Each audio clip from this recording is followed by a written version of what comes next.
So, welcome to Jumbo IS and welcome to our lecture series called Daily News in Shorts. In this lecture series, we cover a particular day's current affairs in a very short span of time within 30 minutes so that you're left with your entire day covering other parts of UPSC syllabus. Now, the thing is that just watching this lecture would be job half done because just after watching it, you need to revise it as well. Why? Well, revision helps in consolidating these current affairs in your memory. Otherwise, you'll quickly forget them. Now, you can revise these current affairs from the notes provided by us, and these notes shall be available on our Telegram platform. Now, where can you find our Telegram platform? Well, just below this video in the comment section, you will find a link. You just have to click on that link. It'll take you to our Telegram channel, and from there, you can download the notes for this lecture and do the necessary revision. All right, let's begin today's discussion. But first, let's take a look at the list of topics that we are going to cover today. So in total, we'll be focusing on these 4 topics. These are our 4 topics that we are going to cover in today's lecture.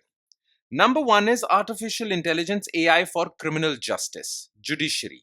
Okay, people are talking about usage of AI in law and order, criminal justice system, judiciary, courts. So we'll talk about this thing. Okay. Then recently, Government of India has changed some guidelines with respect to Shram Yogi Mandhaan scheme. So what is this Shram Yogi Mandhaan scheme? We'll talk about this. Then recently, because of civil war-like situation in Sudan, global supply of gum arabic, which is used in food, beverages, cosmetics, medicine, supply of gum arabic has been disrupted because of civil war-like situation in Sudan. So what is gum arabic? Which country produces the most of this commodity? We'll talk about this. And in the end, we'll talk about the latest solar mission by NASA called Punch mission. Okay. And why are so many countries launching solar missions now? What is so special about this time period that so many countries, including India, are launching solar missions back to back? Okay. So we'll talk about this news item.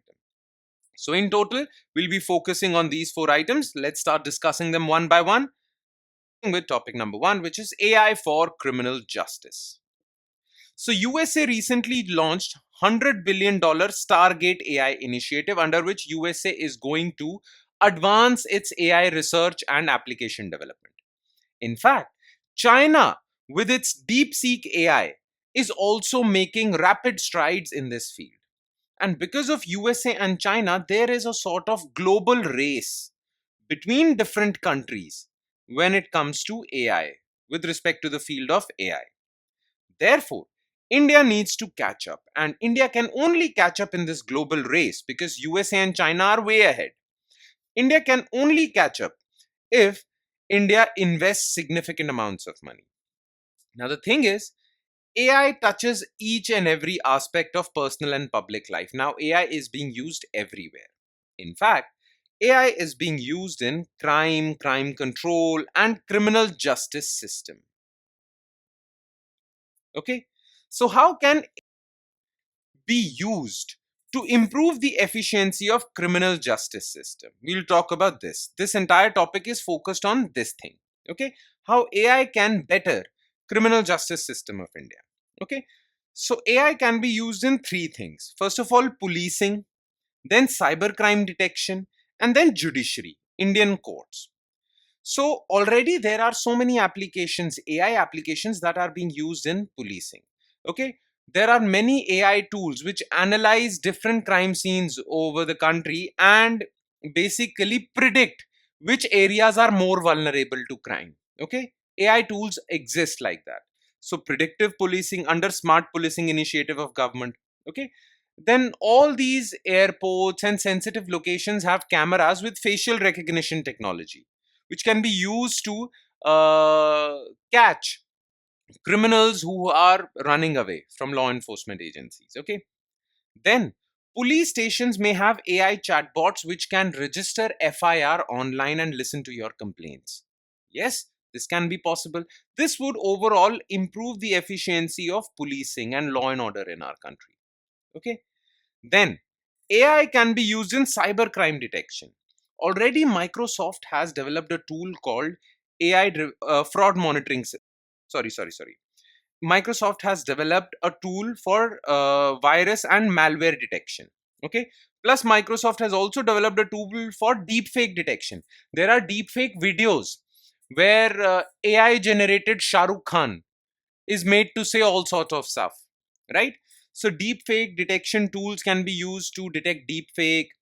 Virus detection AI tools are there. Then financial frauds can be also prevented through AI because RBI has created fraud monitoring system, AI driven, which can detect bank frauds. So cybercrime. And then judiciary. Okay. Already Supreme Court is using this AI tool called Supace. Supace is an AI assistant for judges. Like Chat GPT acts as assistant for us. Supace acts as assistant for judges. Judges can look into previous judgments, past judicial precedents before giving a judgment. So this is good. Then e-courts project for document management. Okay. AI can be used to detect document frauds. All right. So these are the things where AI can be used and is already being used for efficiency in criminal justice system. But before fully fledgedly applying AI in criminal justice system, we need to be wary of certain concerns. Okay? Because AI is not a be all end all solution to all the problems being faced in criminal justice system. There are some issues with applying AI to criminal justice system. Okay? First of all, these AI models have some biases, and it was seen in USA. There was basically an AI tool called Compass used in US jails, and this Compass tools actually takes into account all the data and passes basically bail, which offender or which prison inmate is basically qualified for a bail, is qualified for a parole. Okay, all these things were taken care of by this Compass AI tool. Now, it was found that this Compass AI tool was biased against Black Americans or African Americans and used to grant bail and parole to white Americans. Now, there were these biases inbuilt in this AI. So, this can be a problem in India also, right? Biases against certain caste groups. So, this is an issue. Before applying AI, you need to be wary of these things. Then, all these AI models are trained on data. And when we talk about data, we need to talk about data privacy as well. Plus, already with respect to AI, there is no legal framework.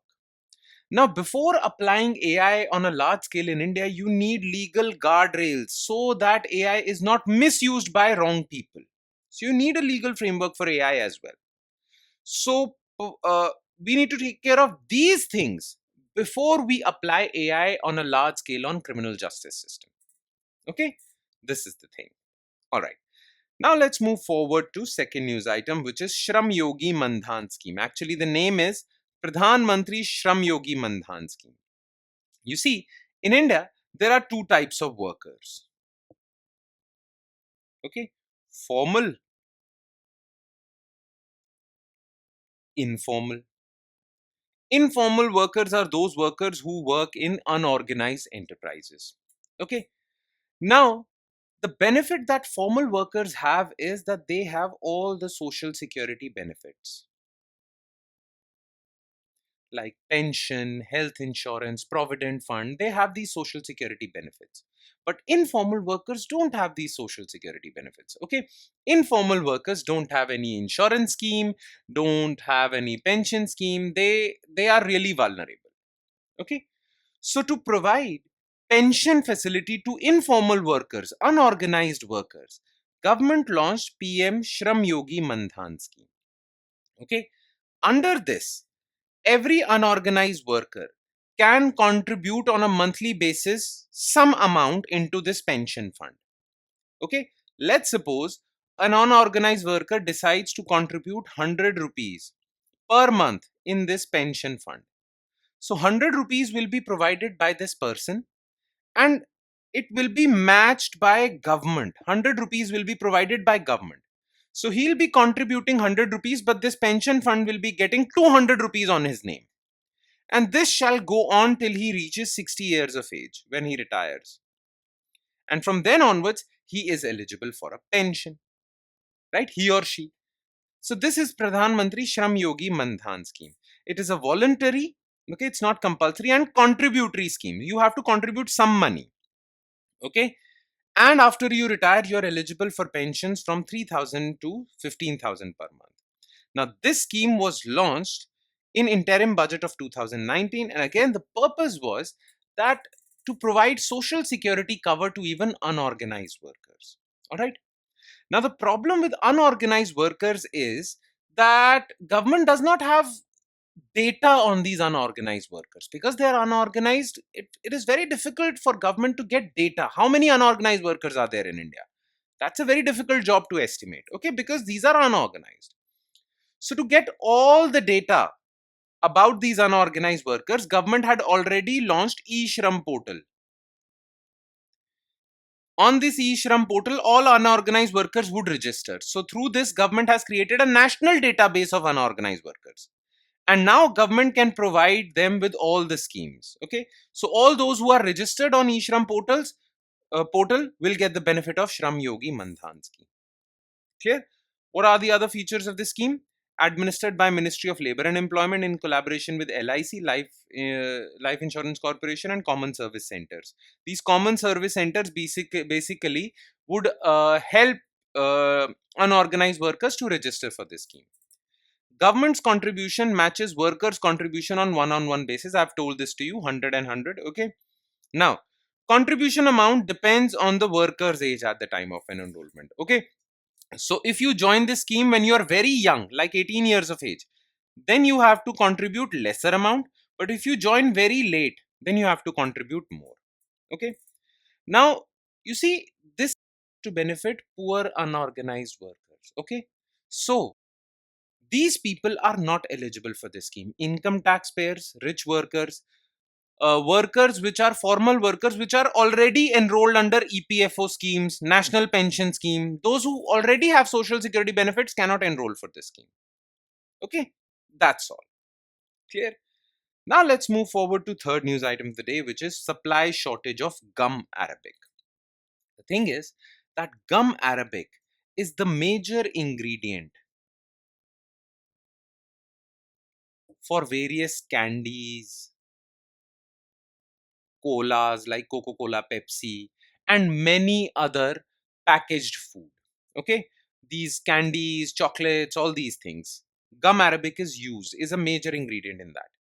Plus, gum arabic is also used in cosmetics, many lotions, creams. Okay, gum arabic is also used as a binding agent in medicines and making of capsules. Okay, thing is that 70% of gum arabic comes from, well, Sudan, almost 70%. But currently, Sudan is undergoing a civil war, and that is why many producers of gum arabic in Sudan have run away. Therefore, globally, there can be a supply shortage of gum arabic. Why? Because Sudan is the major supplier of gum arabic. Okay, major companies like Coca-Cola, PepsiCo face potential shortages in coming months. All right. Now, about gum arabic, well, it is a natural resin derived from acacia trees found in the Sahel region of Africa. Sahel region is North African region, okay, close to Sahara Desert or just above, just around Sahara Desert, okay, Sahel region, just below Sahara Desert, basically. So, acacia trees are found over there. On this acacia tree, you find this gum resin. You extract it, create these crystals, and then sell it. It is used as a stabilizer, emulsifier, thickening agent in various industries. Sudan caters to 70% of the global demand. Plus, the remaining 30% comes from neighboring countries of Sudan. Okay. It is used in food and beverages, cosmetics, medicines, capsules, inks, dyes, everywhere. And all these places are going to face severe shortages of gum arabic. It's a big situation. All right. Now, let's talk about the last news item of the day, which is NASA's Punch mission.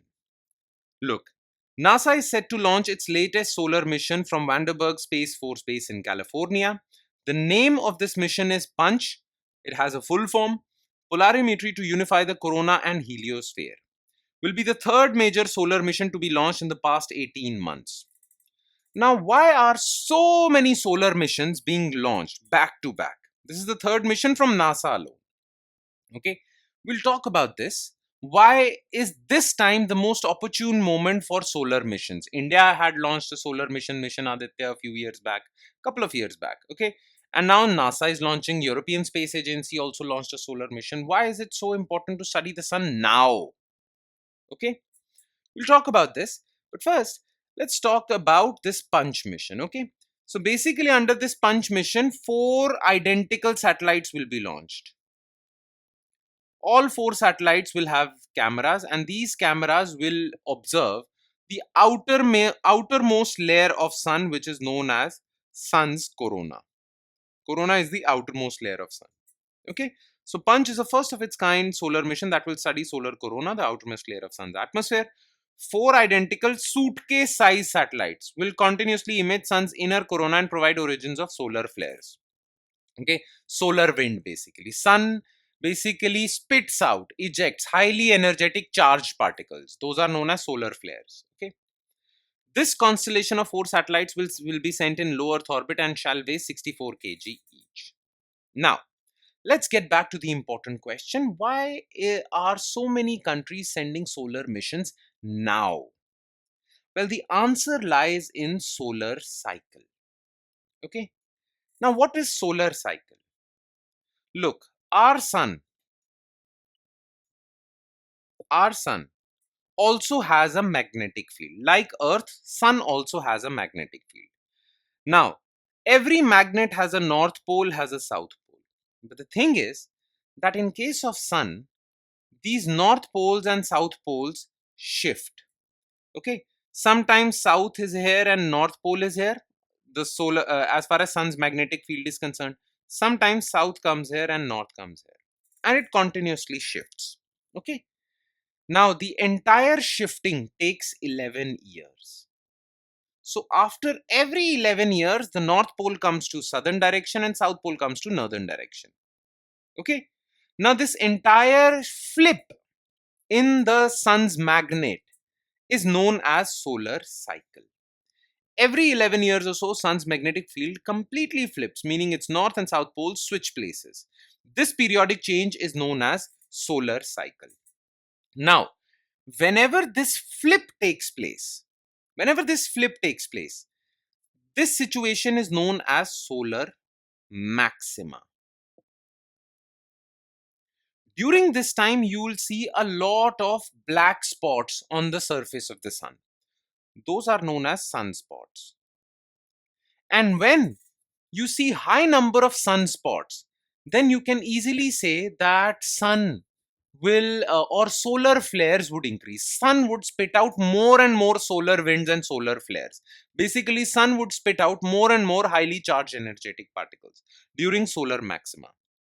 Okay, sun is at its most active when the magnetic field flips, that is solar maxima. This phase is called solar maxima, and during this time sunspot activity and solar flares increase. After the flip, the sun calms down until it reaches solar minima. Now the thing is that at this very moment, for the past couple of years, it is believed that sun is about to reach solar maxima. Okay, now if you really want to study the surface of the sun, this is the best time, because sun is going to emit a lot of highly charged energetic particles. So solar maxima is the best time to study solar weather. Okay, and that is why so many countries are sending their solar missions now, because this is the most opportune time to send solar missions, because it is about time that solar maxima arrives. That is why many researchers, physicists, astronomers are sending solar missions. Okay, so this is the reason. And with that, we conclude today's session. Thank you for watching, everyone. And please do not forget to revise this lecture. Revision really helps in consolidating these current affairs in your memory. You'll quickly forget them if you don't revise them. Okay, so please do not forget to revise. And on that note, I'll be signing off. Thank you so much, everyone.